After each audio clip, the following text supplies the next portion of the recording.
સાવલી સેવા સદનમાં પરિવાર સાથે યુવકનો આત્મવિલોપનનો પ્રયાસ જોવા મળ્યો છે। ત્યારે એલસીબીના 2 કોન્સ્ટેબલ સામે હેરાનગતિના ગંભીર આક્ષેપો ઉઠ્યા છે। લોકલ ક્રાઇમ બ્રાન્ચના 2 પોલીસ કોન્સ્ટેબલની કથિત માનસિક ત્રાસ અને હેરાનગતિથી કંટાળીને પરિવારે આ આત્યંતિક પગલું ભરવાનો પ્રયાસ કર્યો હોવાનો પ્રાથમિક આક્ષેપ સામે આવ્યો છે। પીડિત પરિવારનો ગંભીર આક્ષેપ છે કે એલસીબીમાં ફરજ બજાવતા ચિરાગ અને જીતુભા નામના 2 પોલીસ કોન્સ્ટેબલ અવારનવાર રાત્રિના સમયે તેમના ઘરે આવીને પરિવારજનોને કારણ વગર પરેશાન અને હેરાનગતિ કરતા હતા। પોલીસ કર્મચારીઓના સતત ત્રાસથી કંટાળીને આખરે પરિવારે તાલુકા સેવા સદન ખાતે પહોંચી વિરોધ સ્વરૂપે જ્વલનશીલ પદાર્થ છાંટી આત્મહત્યા કરવાનો પ્રયાસ કર્યો હતો।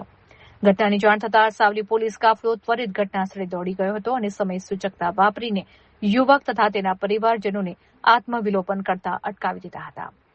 પોલીસે તમામની અટકાયત કરી વધુ પૂછપરછ તથા કાયદેસરની કાર્યવાહી અર્થે સાવલી પોલીસ સ્ટેશને લઈ જવાની કામગીરી હાથ ધરી છે। સરકારી કચેરીમાં બનેલી આ ઘટનાને પગલે સમગ્ર સાવલી પંથકમાં ચકચાર મચી ગઈ છે અને પોલીસે આક્ષેપો અંગે ઊંડાણપૂર્વક તપાસ શરૂ કરી છે।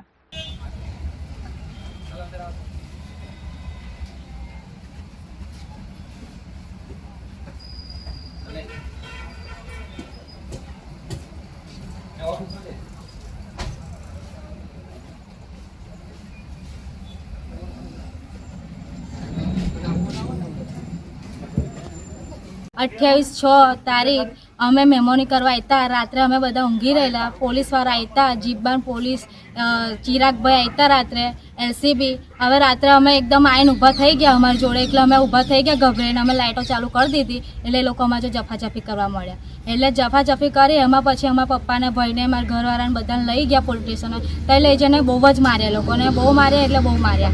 અને પછી અત્યારે મારા ભાઈ, મારા મમ્મી, મારા પપ્પા, મારી ભાભી અત્યારે અહીંયા સેવા સદન ગયા, ત્યાં આગળ આત્મહત્યા કરતેલા તો પોલીસે પકડી લીધી ને અત્યારે જેલમાં બેહાડી દીધી છે।